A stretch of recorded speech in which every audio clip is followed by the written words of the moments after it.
안녕하세요. 11월 15일 화요일입니다. 라임 사건의 핵심, 스타 모빌리티 김봉연 회장이 두 번째 도주하고 있습니다. 1심 선고 재판이 있는 날, 김봉연 회장은 팔당된 부근에서 전자 발찌를 끊어버리고 사라졌습니다. 법원은 당연히 감옥에 있어야 할 사람을 풀어주었고, 김봉연이가 사라지면 막강한 권력자들만 큰 이득을 보게 됩니다. 지금 그는 죽었는지 살았는지 모릅니다. 문재인 정권에서 유독 초대형 권력형 비리가 많이 발생하였습니다. 그러나 문재인 집권 기간에 국가 부패 지수는 역대급으로 가장 낮았습니다. 비리는 가장 많이 발생했는데 국가 부패 지수는 가장 깨끗한 정부로 포장되어 있습니다. 부패 사건들이 은폐되고 있다는 것을 의미하고 있습니다. 지난 10월 초 방송했던 라임 수사지휘권 해제, 대형 비리 폭탄 터진다는 영상에서 라임 사건의 중대성을 방송했습니다. 라임 펀드가 부도난 것은 2019년 4월입니다. 벌써 3년이 지났습니다. 현재 1심 재판도 끝나지 않았고 사건의 전모는 오리무중에 빠져들고 있습니다. 그 당시 이 사건 하나로 문재인 정부는 공중 분해될 정도로 가공할 폭발력을 가진 초대형 권력형 비리 사건입니다. 문재인 정부에서 발생했던 초대형 금융 사기 사건은 지금까지 한 건도 제대로 규명되지 않고 있습니다.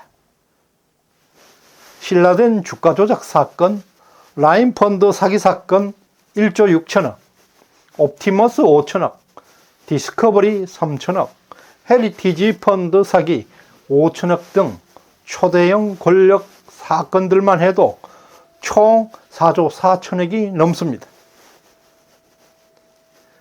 문재인 정부 이전 대한민국에서 가장 큰 비리 사건은 1982년 전두환 정권 때 발생했던 이철희 장영자 어음 사기 사건입니다.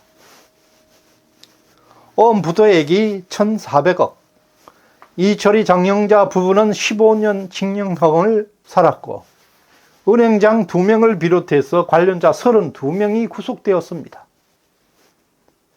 40년 정도 전 군사정권에서도 이 정도로 사건의 진실을 밝히고 실체를 밝혀왔습니다.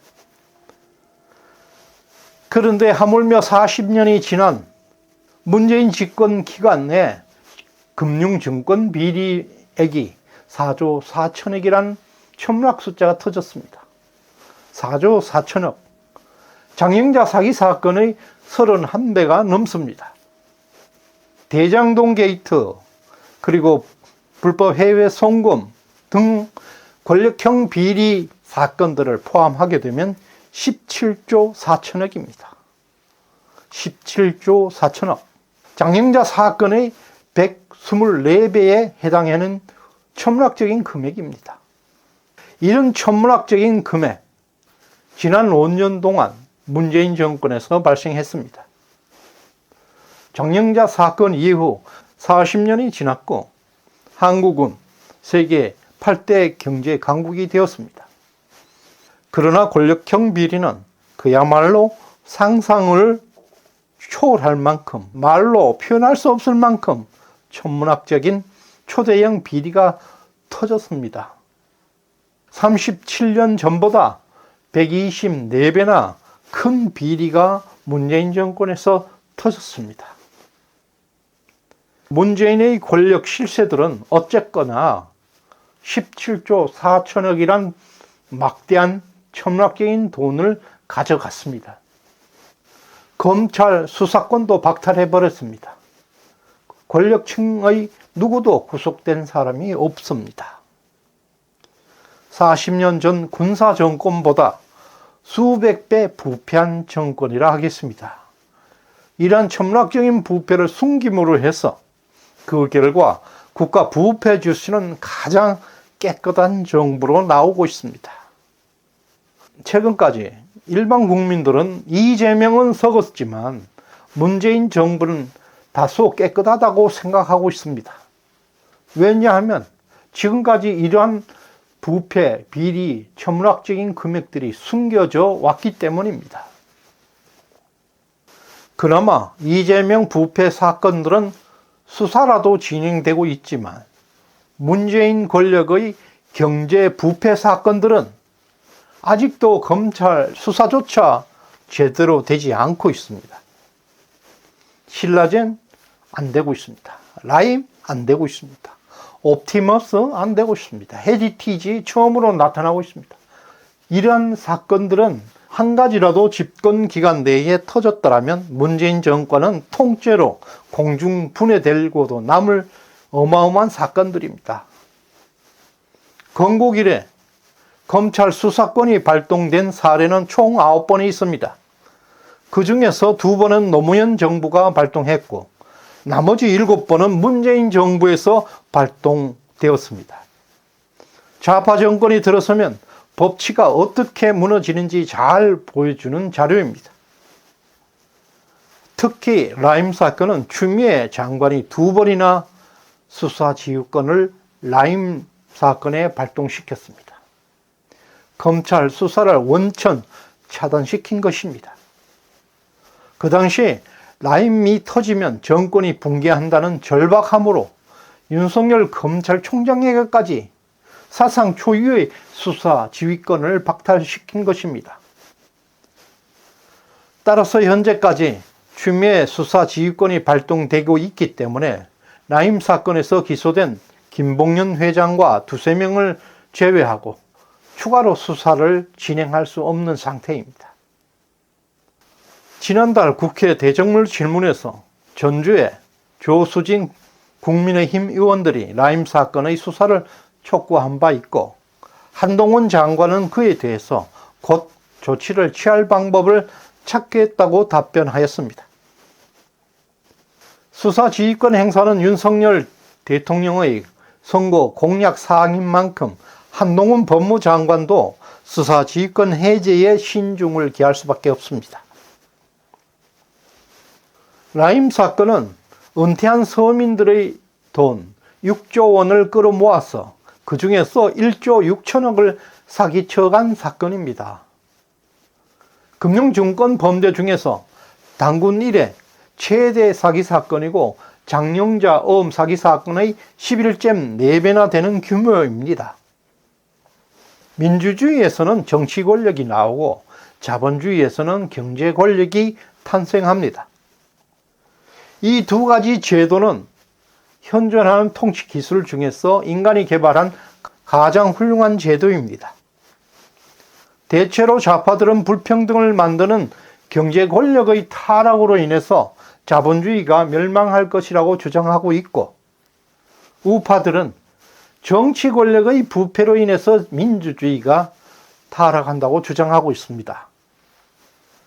라임 사건만 보더라도 문재인 정부에서는 정치 권력뿐만 아니라 경제 권력까지 총체적으로 썩었다는 것을 볼 수 있습니다.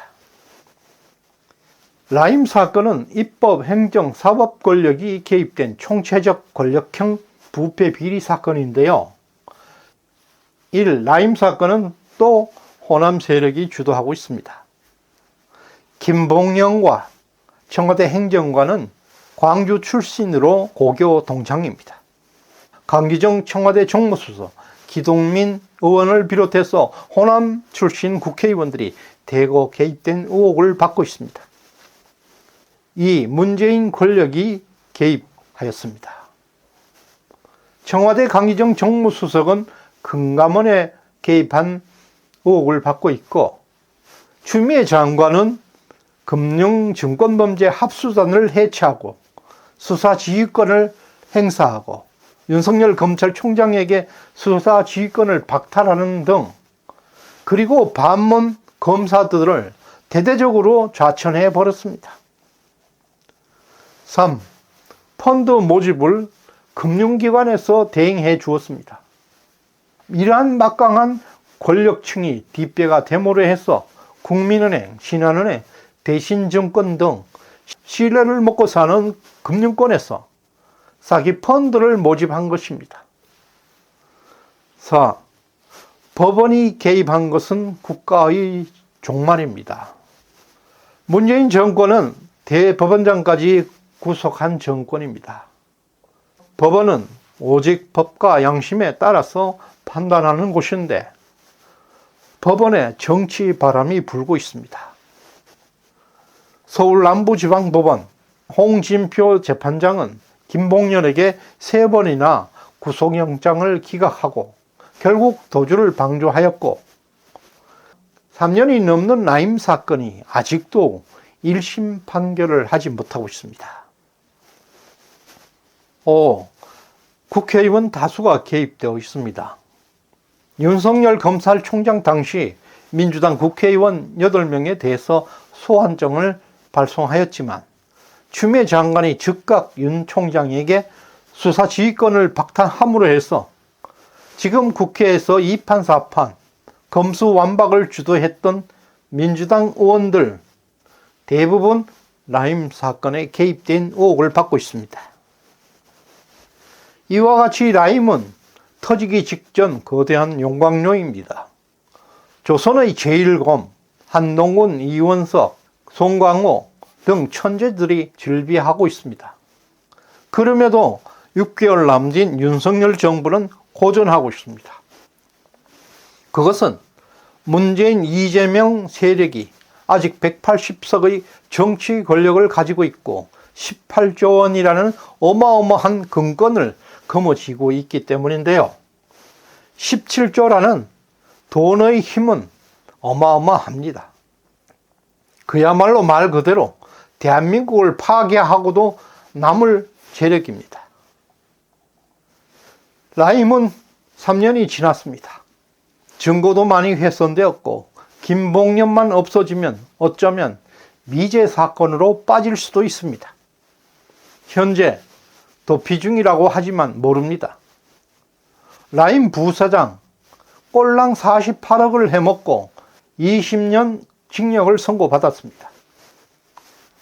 김봉연 회장이 잡히는 날에는 최소 100년이 넘는 형을 받을 것은 뻔합니다.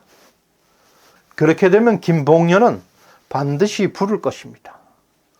따라서 김봉연의 종신형이 들어온 세력들이 있습니다. 그들이 작당하고 도주를 방조하고 자살을 만들 수도 있습니다. 법원은 이런 종신형 범죄자에게 3번이나 구속영장을 기각할 수밖에 없었던 이유가 있을 것입니다. 이제 대장동 이재명을 소환해서 수사를 하면 대장동 게이트는 마무리 단계에 접어들게 됩니다. 지금까지 숨겨져 왔던 문재인 관련 금융비리 사건에 검찰의 수사 역량이 집중될 것입니다. 라임, 신라젠, 최근에 드러나고 있는 헤리티지 등 줄줄이 초대형 부패 사건이 전면적으로 터져 나올 것입니다. 이것은 2024년 총선까지 수사가 계속되어야 합니다. 이제 문재인과 이재명 종착역으로 향하고 있습니다. 대선에서 윤석열을 뽑은 사람들에게 다시 한번 감사드립니다. 시청해 주셔서 감사드립니다.